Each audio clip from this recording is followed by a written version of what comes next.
Zaman moden ni Ghulam Ahmad Qadiani yang duduk di India.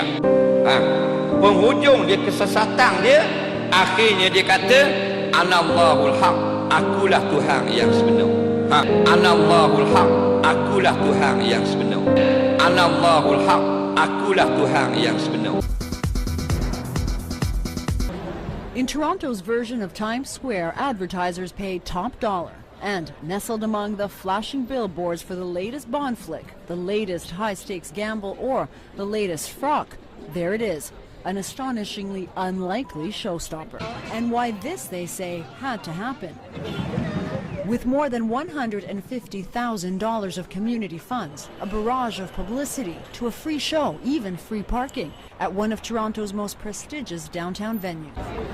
In just under 3 weeks, more than 2,000 people did sign up for a spot, a full house, and nearly 2,000 more called. I ask you,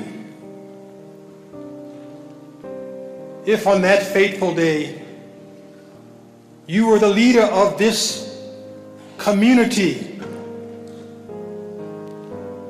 entering the holy precincts of Mecca, 13 long years you suffered persecution at their hands directly.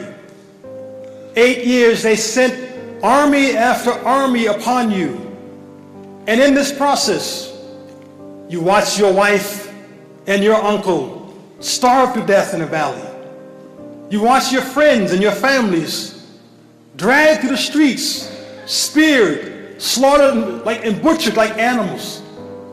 You witnessed on the battlefield such inhumanity.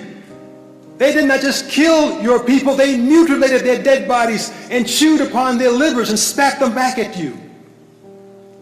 They took your daughter and ends her chance to give a new life in a child.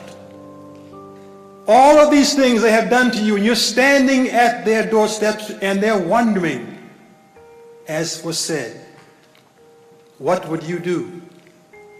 What did Muhammad do? On that day, Muhammad turned to them, peace and blessings be upon him, and said, I will treat you as Joseph treated his brothers. Those brothers who had thrown him in the well to be eaten and devoured by wolves or rot to death in that hole. Until years later he returned sitting on that throne, and they came to him begging for grains, and he said, I am Joseph, but on this day I pardon all of you for all of your crimes against me. This is exactly what Muhammad did. And in the annals of history, no ruler or conqueror has ever shown such mercy and compassion for those who he conquers and returns a victor. This is the beauty of Muhammad. Peace and blessings be upon him.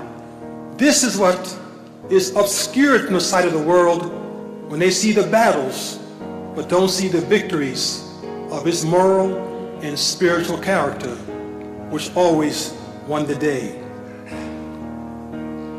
One revenge on that day he allowed. One revenge. That was for Bilal, the slave who had been tortured and dragged to the streets of Mecca for years. And all he responded in all those years was shouting out God's name, Ahad, if you recall. Ahad, God is one. And since he knew the pride of the Arabs would be shaken by what he was about to do, he felt this is the best revenge for Bilal and a signal to the Meccans of a new era, a new day. He said, Bilal, climb upon God's house now and call out the words of the adhan, the words to call people, La ilaha illallah Muhammad Rasulullah, there's none worthy of worship but God, and Muhammad is his messenger. Shout those words out from the top of God's house and let the Meccans know this is the victory of Islam, not by swords, not by bullets, not by guns, but by spirit and the power of our morality and our spirituality. Bilal, gave that call.